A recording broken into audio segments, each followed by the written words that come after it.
जय हिंद दोस्तों, मैं एक्स नाम सुधा राजेश पटेल, एक सर्विसमैन न्यूज चैनल 5 जुलाई 2025 में आप सभी का हार्दिक स्वागत करता हूं। पहले खबर हेडिंग, इसके बाद विस्तार से। डीए 50%, R3H1 R3H3 अलाउंस 25% बढ़े, डिप्टी लेटर जारी। 18 महीने का एरियर भुगतान 1 जनवरी 2024 से डीए 50% होते ही 8 सीपीसी पर इंतजार बढ़ा। डीओपीटी ने दिया third extension. AAP, GPF, BPF, PPF में ब्याज दर 7.5% में संशोधन। 1 जुलाई से सीएपीएफ को 3 साल फैमिली क्वार्टर पर कोर्ट से बड़ा फैसला। अग्निवीर 25% परमानेंट, तीसरे चरण का टेस्ट शुरू। Store incharge PSO ESM all ranks नई भर्ती। अब खबर विस्तार से। ऑफिस मेमोरेंडम तैयार हो चुका है। इसमें इनके enhancement of allowance turn location first second third due increase day in 50% whip 1/1/2024 से जो कि लागू करने के लिए लेटर लिखा गया है। ये इसके अंदर पूरा बताया गया, अंडर सेक्शन जो भी अपना आईडी नंबर दिया गया है, सब कुछ दिया गया है। इसके अंदर पार्ट 2 भी दिया हुआ है कि इसमें 50% अलाउंस 1/1/2024 से होना चाहिए। और इसके लिए नीचे जो और अलाउंस के बारे में भी दिया गया है, जैसे फर्स्ट में special compulsory remote locality allowance, specially compulsory locality place covered under allowance C A and B and सी।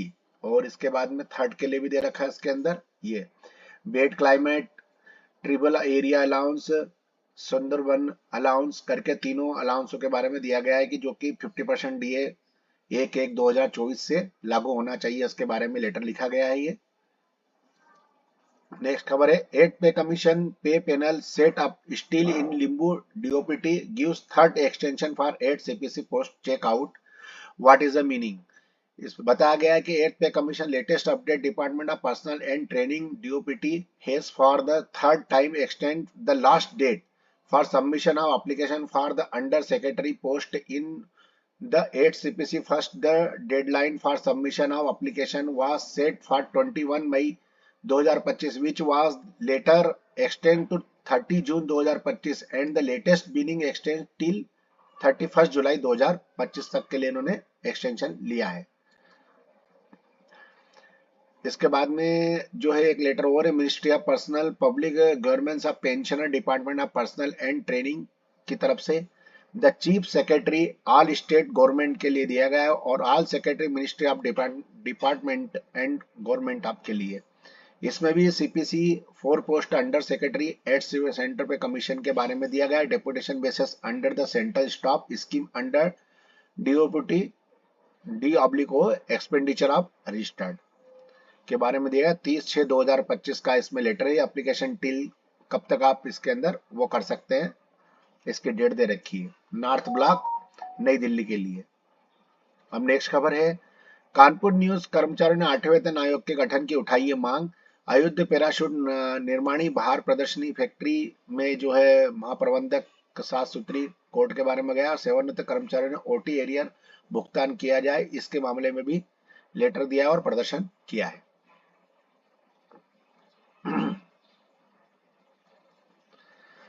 आम जानकारी और संकल्प पत्र भी भेजा गया आर्थिक बजट के विभाग के हिसाब से। इसमें सामान्य भविष्य निधि अंशदायी अखिल भारतीय राज्य रेलवे, सामान्य भविष्य, भारतीय युद्ध कारखाना, भारतीय नौसेना, रक्षा सेवा अधिकारी, सशस्त्र बल सेना अधिकारी आदेश दिए जाता है।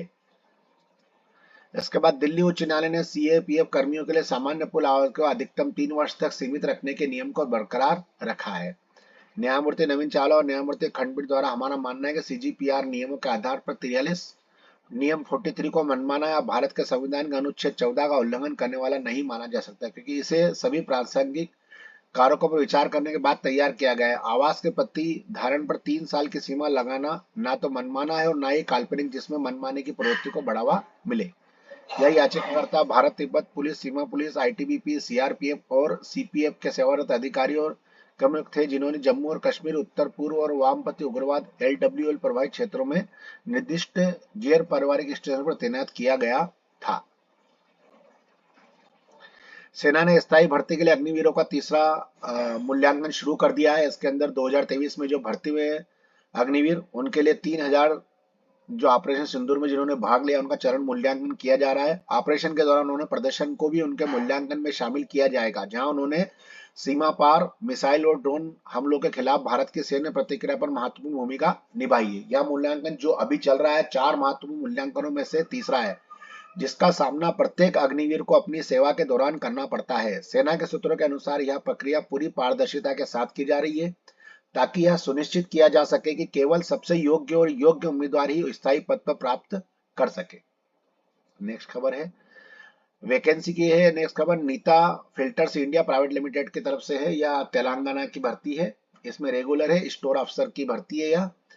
इसके अंदर टेक्निकली मस्ट भी स्किल होना चाहिए, डिप्लोमा ऑफ आईटीआई और मैकेनिकल परफॉर्म होना चाहिए, गुड फॉर स्किल होना चाहिए, prior stores of office expenditure के बारे में, एक्सपीरियंस के बारे में, और good communication should now be local language Telugu.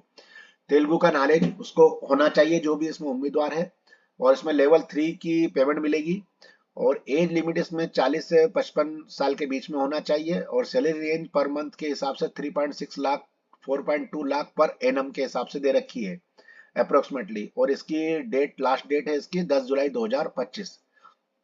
तो जो भी कोई आंध्र प्रदेश का निवासी है, जो भी भूतपूर्व सैनिक है आंध्र प्रदेश के, जो कि सिकंदराबाद हैदराबाद के नजदीक के हैं, या और भी कोई नजदीक गांव के या जिले के हैं उनके, वो इसके अंदर फॉर्म भर सकते हैं। बहुत अच्छी वैकेंसी है और पेमेंट भी बहुत अच्छी है और परमानेंट वैकेंसी है ये, रेगुलर। तो इसमें फॉर्म भरें। बस दोस्तों, मेरे पास आज न्यूज यहीं तक थी। आपका दिन शुभ रहे। जय हिंद।